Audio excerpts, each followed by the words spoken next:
March 12. మిక్కిలి అల్పులైన ఈ నా సహోదరులలో ఒకనికి చేసితిరి గనుక నాకు చేసితిరని. మత్తయి 25:40. ఇక్కడ ప్రతిఫలమిచ్చే ప్రోత్సాహం మరియు మనల్ని ఒక్కసారిగా నిలబెట్టే హెచ్చరిక రెండూ ఉన్నాయి. క్రీస్తు సహోదరులకు మనం ఏది చేసినా అది ఆయనకే చేసినట్లుగా లెక్కింపబడుతుంది.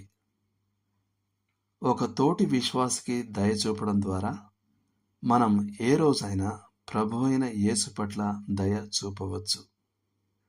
మనం దేవుని ప్రజలకు ఆతిథ్యం ఇచ్చినప్పుడు అది మన ఇళ్లలో ఆయనకు ఆతిథ్యం ఇచ్చినట్లే.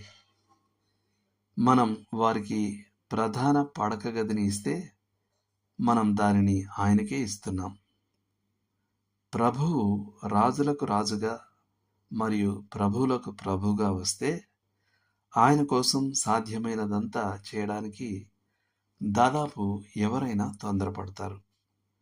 కానీ ఆయన సాధారణంగా మన తలుపు వద్దకు చాలా దీనమైన వేషంలో వస్తాడు మరియు ఇదే మనల్ని పరీక్షకు గురి చేస్తుంది.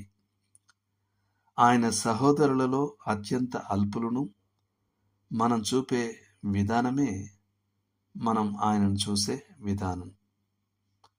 దైవ భక్తి గల ఒక వృద్ధ ప్రసంగికుడు వాక్యం నుండి పరిశుద్ధులతో పంచుకోగలనే ఆశతో ఒక సంఘాన్ని దర్శించాడు.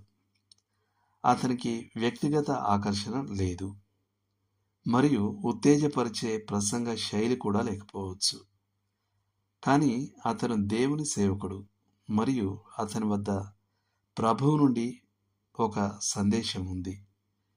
అక్కడి పెద్దలు తాము అతనికి కూటంలో అవకాశం ఇవ్వలేమని చెప్పి పేదలు నివసించే ప్రాంతంలోని ఒక సంఘానికి వెళ్ళమని సూచించారు. అతను అలాగే వెళ్ళాడు మరియు అక్కడి సహోదరులు అతనిని ఆదరంగా స్వీకరించారు. ఆ వారపు కూటముల సమయంలో అతనికి గుండెపోటు వచ్చి మరణించాడు. ప్రభువు ఆ హోదాగల సంఘంలోని సహోదరులతో ఇలా అన్నట్టుగా ఉంది: మీరు అతనిని కోరుకోకపోయి ఉండవచ్చు, కానీ నేను కోరుకున్నాను. మీరు అతనిని నిరాకరించడంలో నన్నే నిరాకరించారు. ఎడ్విన్ మార్క్హమ్ తన గొప్ప అతిథి ఎలా వచ్చాడు అనే కవితలో ప్రభువు వస్తాడని కలలుగన్న సందర్శన కోసం గొప్ప ఏర్పాట్లు చేసిన ఒక వృద్ధ చెప్పులు కుట్టేవాడు గురించి చెప్తాడు.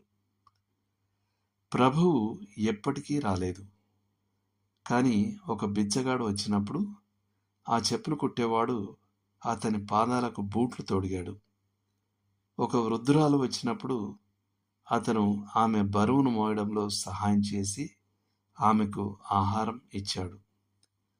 తప్పిపోయిన ఒక చిన్నారి వచ్చినప్పుడు ఆ చెప్పులు కుట్టేవాడు ఆమెను తిరిగి వాళ్ళ అమ్మ దగ్గరకు చేర్చాడు. అప్పుడు ఆ నిశ్శబ్దంలో ఒక మెల్లని స్వరం వినబడింది: నీ హృదయాన్ని ఉత్సాహపరచుకో, నేను నా మాట నిలుపుకున్నాను. 3 సార్లు నేను నీ స్నేహపూర్వక ద్వారం వద్దకు వచ్చాను. 3 సార్లు నా నీడ నీ గడపపై పడింది. గాయపడిన పాదాలతో ఉన్న బిచ్చగాడిని నేనే. నీవు భోజనం పెట్టిన స్త్రీని నేనే. దిక్కులేని వీధిలో ఉన్న ఆ చిన్నారిని నేనే. దేవుడు మిమ్మును దీవించునుగాక. ఆమేన్.